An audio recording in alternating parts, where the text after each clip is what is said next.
Welcome to the Common Man Football Show. My name is James Coburn, and today's episode, we're talking about the 2018 NFL free agency cycle, in particular, quarterback prospects. And today's player that I wanted to highlight based on analytics is Case Keenum. Case Keenum, of course, the quarterback of the Minnesota Vikings, led them to the playoffs, had that crazy, spectacular game against the Saints with that final throw to Stephon Diggs. Like, he's the, I don't want to say comeback player of the year per se, but definitely in that category because he's been a journeyman quarterback. He's been around the block. He was given a chance to start a decent amount in 2013 and then kind of fell on the wayside, started intermittently in other places here and there, and then ultimately got the job in the Vikings and had by far his best year as a NFL pro. But the question at this point is, especially if you're the Vikings, is you have Sam Bradford, you have Teddy Bridgewater, and you have Case Keenum all coming up for contracts.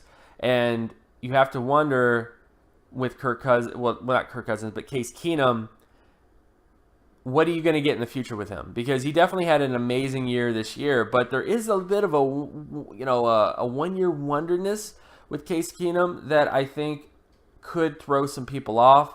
But the bottom line is, what we're going to look at in this video is we're going to look at what his pre-draft profile looked like in terms of his production data, what his actual NFL careers looked like thus far in terms of NFL data, and then come to some sort of conclusion about what is he worth in terms of money, in terms of his status, in terms of those other sort of factors, in terms of his future outlook. Because there's no doubt that he had a very good 2017 season, but what you're trying to do in free agency is you're trying to see, okay, what is this guy going to be like in the future, and what should I compensate him so that I don't lose money in the future as well.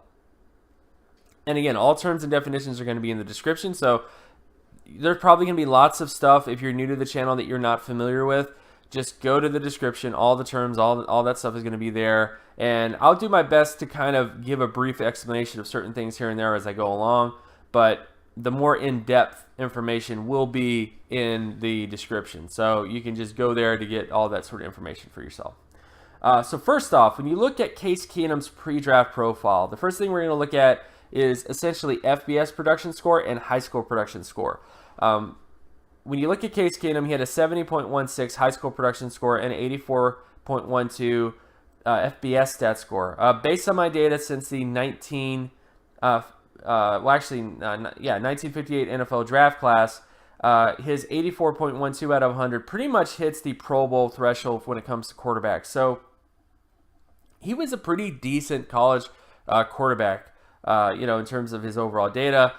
His high school production was, again, a 70.16, and based on my data as well, hit at least the starter threshold, which is 69 or higher when it comes to long-term starters since the 2007 NFL draft class. However, he did not hit the multiple Pro Bowl threshold of 84 or higher, and multiple Pro Bowl threshold essentially is quarterbacks in that time span. We're talking about guys like Matt Ryan, Cam Newton, Russell Wilson, Andrew Luck, Derek Carr, those types of guys. So based on Case Keenum's pre-draft profile, he realistically looked like a long-term starting quarterback versus a multiple Pro Bowl, high-quality quarterback based on his overall data.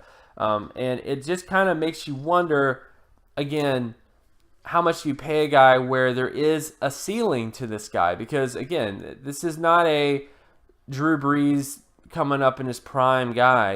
And actually going to do a video on Drew Brees.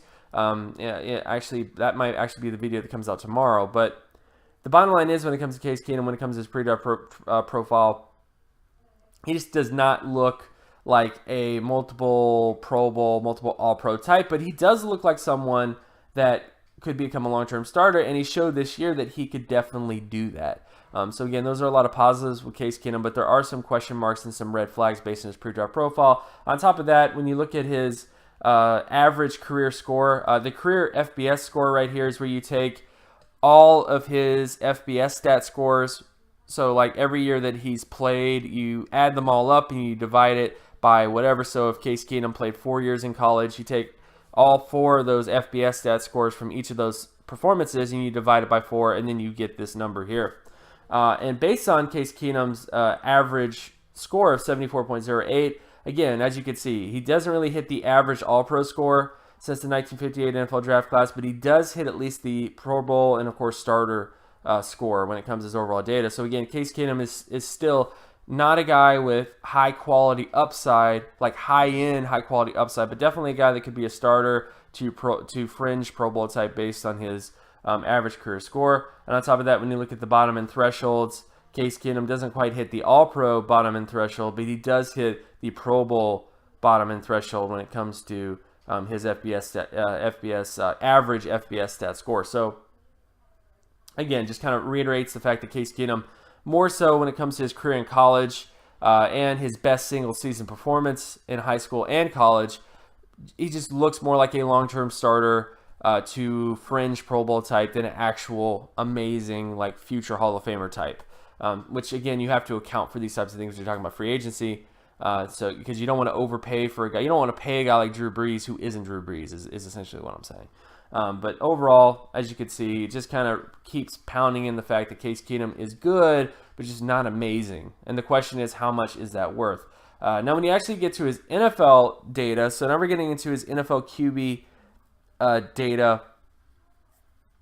And again, all terms and definitions are in the description, so you can pause the video right now and kind of look at stuff at your leisure. But this, of course, was the best year for Case Keenum. I mean, when you look at his 2013 season with Houston, it was not that amazing when you look at his overall data. Then, of course, 2016 with the LA Rams was abysmal, was just awful. And then 2017, he has this great year. So again, this is where the one-year wonder stuff kind of kicks into high gear. This is a guy that on the Houston Texans was not very great. Goes to the Rams in terms of a more, having more starts and doesn't really do that well either. And then comes to the Minnesota Vikings and then boom, has this amazing season. So there is a one-year wonderness to him that might throw some teams off in terms of his overall projection. When you look at his completion percentage data, as you can clearly see, Keenum was fantastic in terms of completion percentage this year.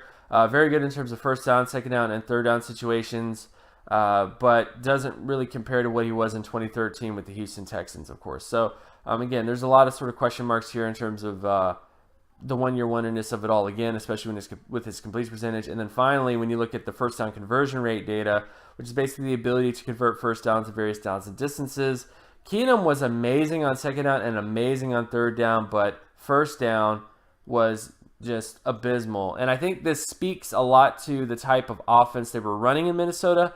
I think this more so speaks to that, but it does kind of question, whenever you see a quarterback who has this type of profile, you think, okay, this is a West Coast quarterback who might have some limitations.